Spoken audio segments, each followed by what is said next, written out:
বিসমিল্লাহির রাহমানির রাহিম।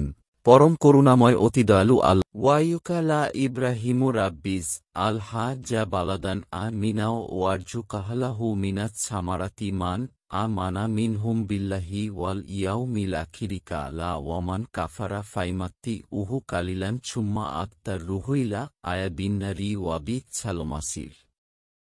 আর স্মরণ কর যখন ইব্রাহিম বলল, হে আমার রব, আপনি একে নিরাপদ নগরী বানান এবং এর অধিবাসীদেরকে ফলমূলের রিক দিন যারা আল্লাহ ও আখিরাত দিবসে ঈমান এনেছে। তিনি বললেন, যে কুফরি করবে তাকে আমি স্বল্প ভোগোপকরণ দিব, অতঃপর তাকে আগুনের আয়াবে প্রবেশ করতে বাধ্য করব। আর তা কত মন্দ পরিণতি! ওয়া ইয়ারফা উ ইব্রাহিমুল কাওয়াদ ইদা মিনাল বাইতি ওয়াইচমা ইলু রাব্বানা তাকাব্বাল মিন্না ইন্নাকা আনতাস সামি উল আলিম। আর স্মরণ কর যখন ইব্রাহিম ও ইসমাইল কাবার ভিতগুলো উঠাচ্ছিল এবং বলছিল, হে আমাদের রব, আমাদের পক্ষ থেকে কবুল করুন। নিশ্চয় আপনি সর্বশ্রোতা, সর্বজ্ঞানী। রাব্বানা ওয়াজা আলনা মুসলিমাইনি লাকা ওয়ামিন জুররি ইয়াতিনা উম্মাতাম মুসলিমাতাল্লাকা ওয়া আরিনা মানাচিকানা ওয়াতুব আলাইনা ইন্নাকা আনতাত্তাও ওয়া বুর রাহিম।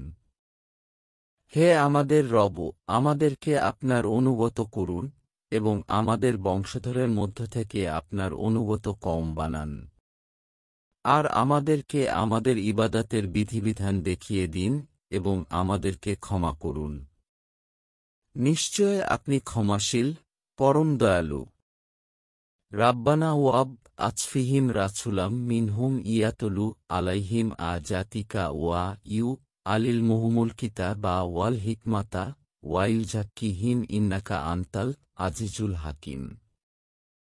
হে আমাদের রব, তাদের মধ্যে তাদের থেকে একজন রাসূল প্রেরণ করুন, যে তাদের প্রতি আপনার আয়াতসমূহ তিলাওয়াত করবে এবং তাদেরকে কিতাব ও হিকমত শিক্ষা দিবে আর তাদেরকে পবিত্র করবে।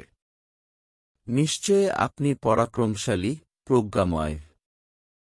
ওয়ামাই ইয়ার গাবু আম্মিল্লাতি ইব্রাহিমা ইল্লামান সাফিহা নাফসাহু ওয়ালা কাদিস তাফাইনাহু ফিদ দুনিয়া ওয়া ইন্নাহু ফিল আখিরাতি লামিনাস সালিহিন। আর যে নিজকে নির্বোধ বানিয়েছে সে ছাড়া কে ইব্রাহিমের আদর্শ থেকে বিমুখ হতে পারে?